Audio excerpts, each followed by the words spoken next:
Olá pessoal, sejam todos bem-vindos a mais uma aula da disciplina de Deontologia Veterinária. Eu sou Geraldo Camilo Berton, professor da UFPR Setor Palotina, e o assunto de hoje são documentos no âmbito da clínica médico-veterinária. Um, um tópico bastante importante da nossa disciplina de Deontologia, porque estes documentos é que comprovam como foi a ação do médico veterinário. Então, não basta o médico veterinário agir corretamente, ele tem que ter documentações que comprovem que os atos foram feitos conforme previsto no nosso Código de Ética do médico veterinário.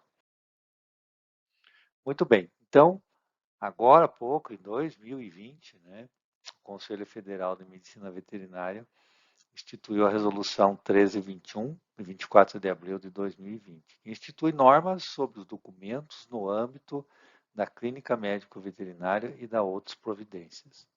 Então, ele resolve, no seu artigo 1º, estabelecer as regras e diretrizes a serem observadas pelos médicos veterinários relativas à documentação utilizada nas atividades de atendimento veterinário. E no seu artigo 2, ele coloca então a definição de cada um, né, dentro da terminologia que ele vai usar na resolução. Isso é muito comum nas resoluções, nas leis. Você tem uma parte onde você descreve o que significa cada um daqueles termos usados na sequência, né? Então, o que é um atestado ou declaração de óbito? Então, ele define, é um documento escrito e datado, sem rasuras ou emendas, emitido e assinado privativamente por médico veterinário para declarar o óbito do animal e a provável causa mortis. Tá? Então, está definido que é um atestado de óbito. Aí tem o atestado ou declaração de vacinação, atestado sanitário de saúde animal. Então, isso para quem lê essa resolução sabe do que está se falando, né? Então, o que é a carteira de vacinação? Então, vamos lá. Documento escrito e datado, emitido e assinado privativamente por médicos veterinários, destinado ao registro de todos os atos vacinais realizados no animal.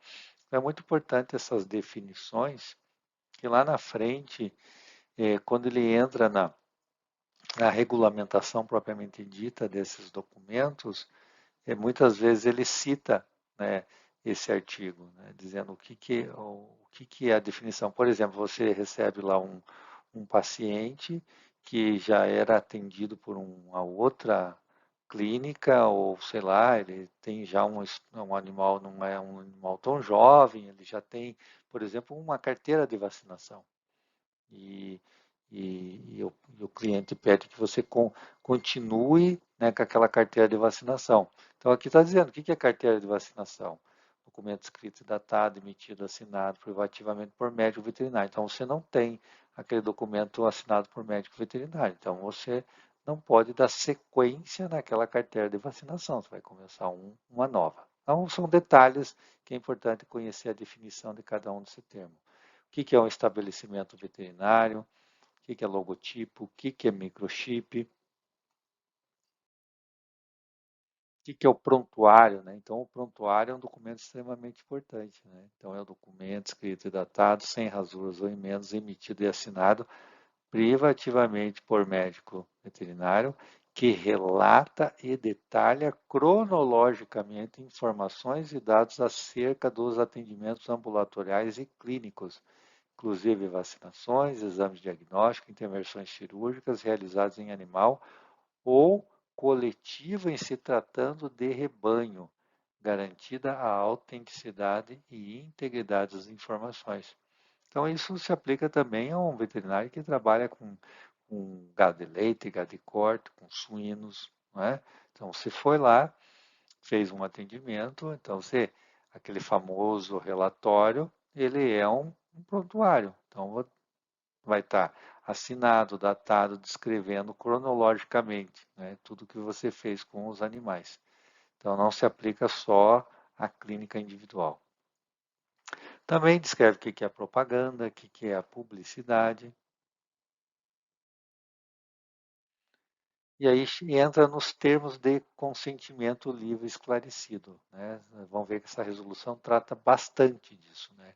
Que são aqueles documentos onde o tutor ou o proprietário assina consentindo, por exemplo, para uma cirurgia, para uma anestesia, para um exame complementar ou para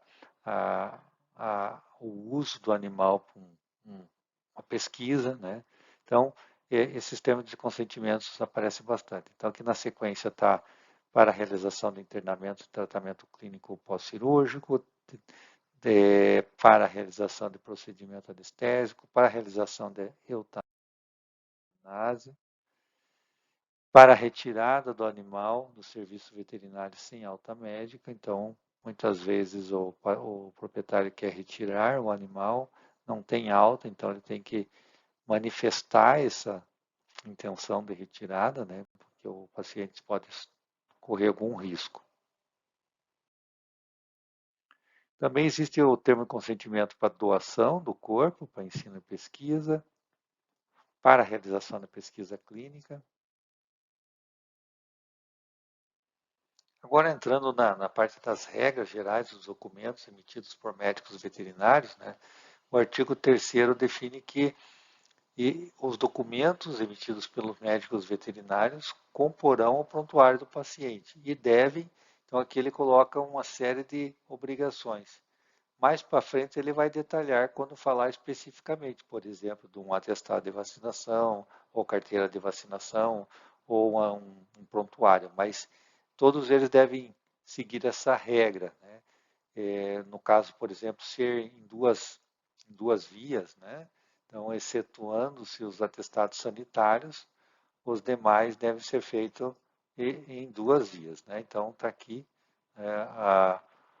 o prontuário e as carteiras de vacinação, duas vias, sendo uma destinada à entrega ao proprietário, responsável ao tutor, o outro arquivado com o médico veterinário. Tá?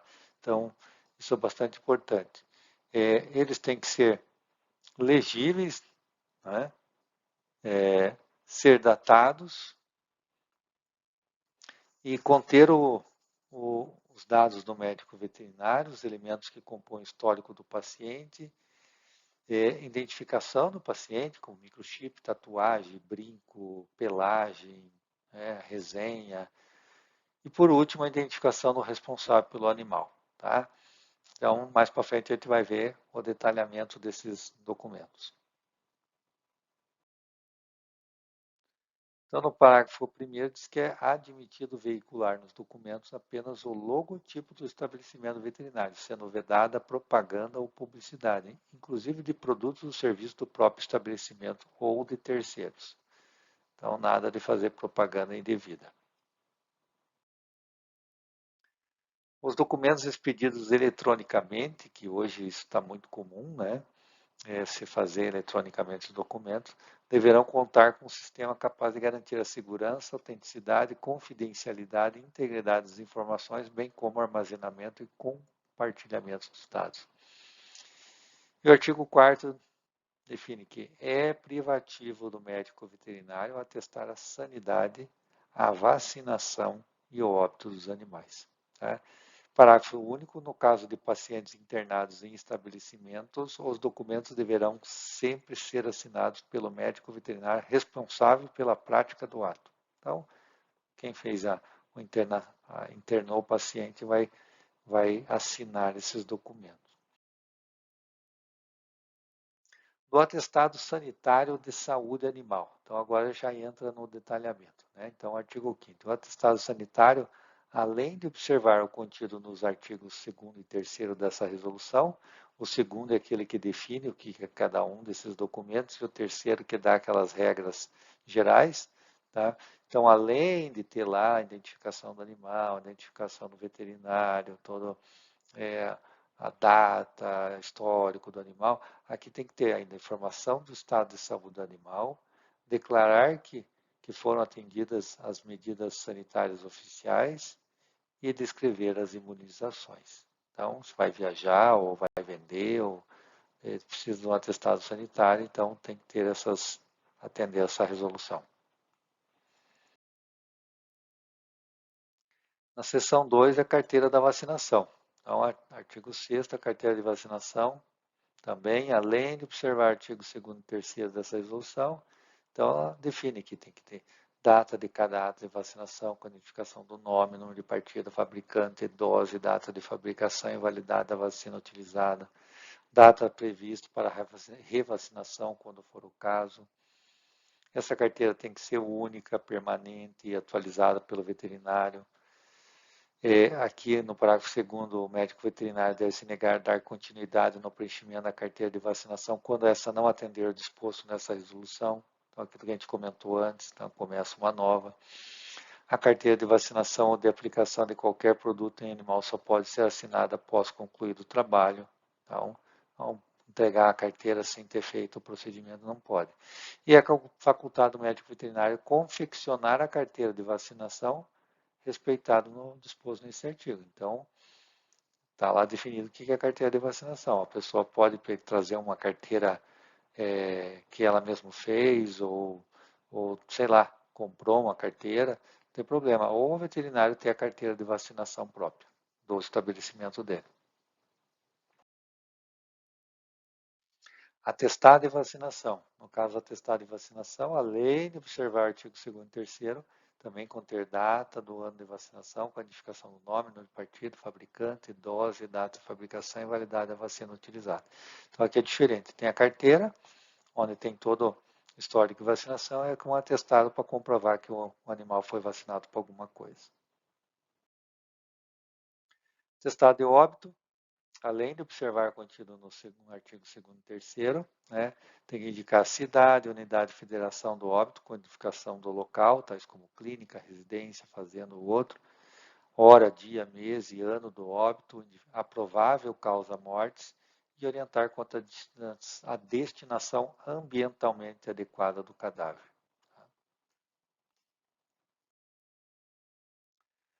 Prontuário médico veterinário. Esse é um documento extremamente importante para quem trabalha com clínica, né, quer seja clínica de grandes ou de pequenos, porque ali você tem tudo, né, que foi feito com o animal. Né? Então, de novo, né, o artigo 9º fala que, além de observar o contido no artigo 2º e 3º dessa resolução, ele tem o detalhamento do que compõe o prontuário, a data, horário, local onde foi realizado o atendimento, o médico veterinário que atendeu, relatos e informações prestados pelo proprietário ou tutor, observações sobre o estado geral do animal, achados importantes contidos por meio do histórico do animal, da anamnese, do exame clínico laboratorial, diagnóstico presuntivo, diagnóstico conclusivo, quando houver, procedimentos realizados no paciente. Ou seja, é tudo. Né?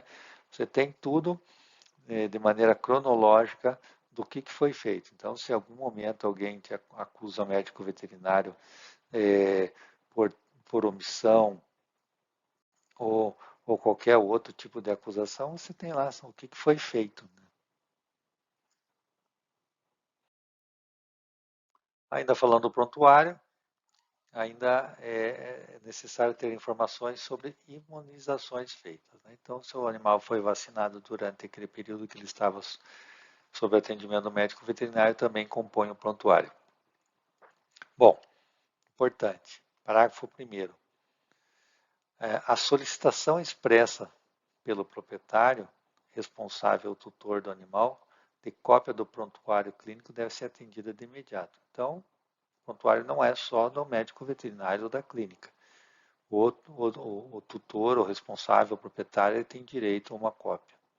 Também compõe nesse prontuário a cópia dos exames realizados, né? Porque muitas vezes o proprietário é informado, é cobrado os exames e os exames não estão ali, então tem que ser anexado ao prontuário. Então, o proprietário solicitou o prontuário, tem que ser informado, passada essa cópia do prontuário completo e também dos exames, quer seja clínico, laboratorial, de imagem. Né? E esse prontuário tem que estar arquivado por 5 anos, mesmo que o animal venha a óbito. Então, se deu algum problema, algum processo ético, um processo judicial, você tem a comprovação de tudo que foi feito. Então, tem que ter lá o seu arquivo por 5 anos. E, em caso de óbito, deve ser registrado no prontuário as informações exigidas no artigo 8. O artigo 8 é aquele que falava sobre o atestado de óbito.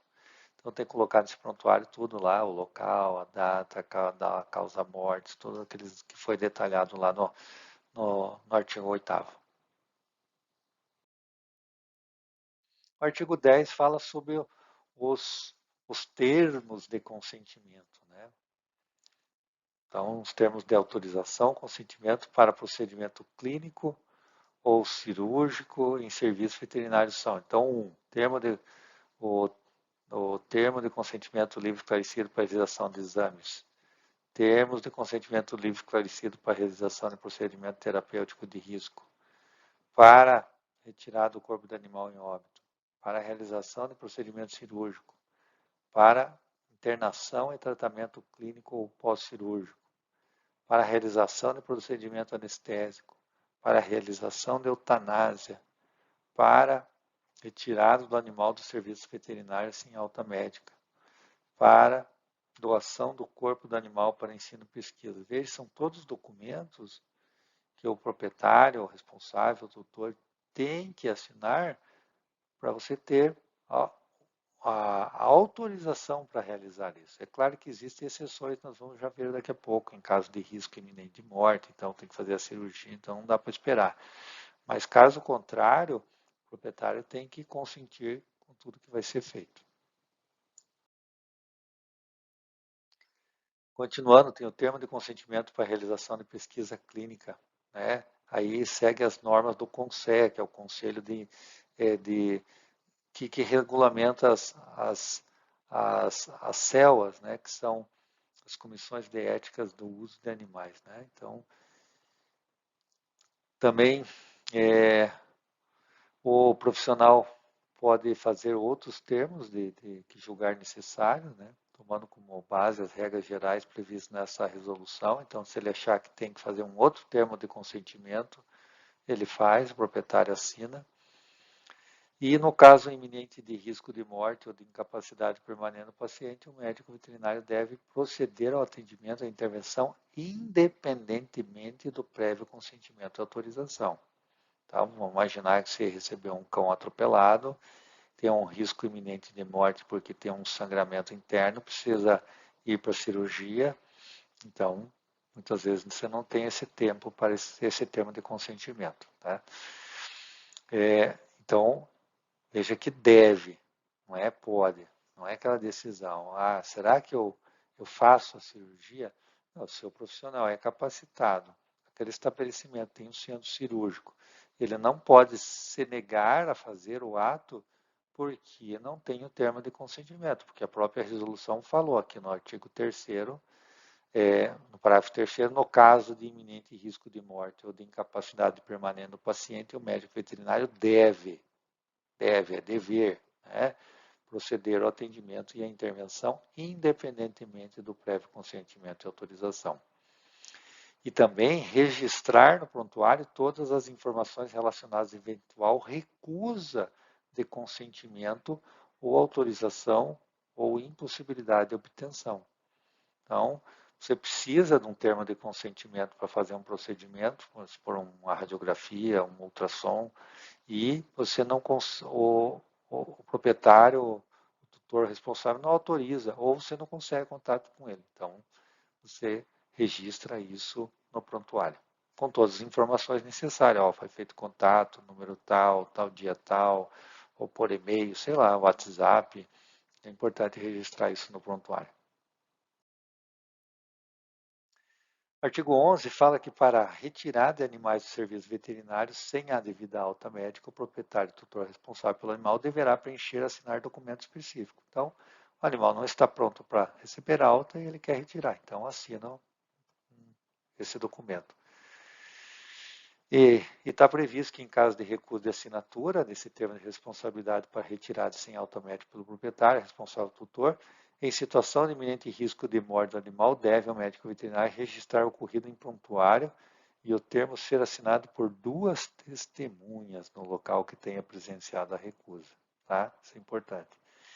Veja que tudo isso foi construído pelo Conselho Federal com base em todos os problemas passados pelo médico veterinário. Né? É uma profissão bastante antiga, né?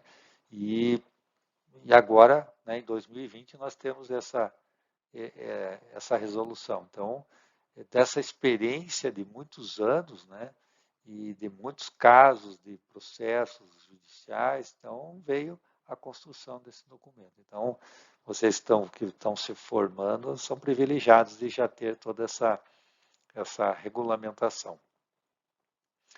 Aqui no parágrafo 2º, o profissional não tem a obrigação de prescrever tratamento paliativo nos casos em que a alta ocorrer sem a sua autorização.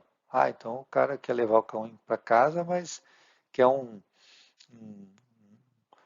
alguma medicação para aliviar a dor, né?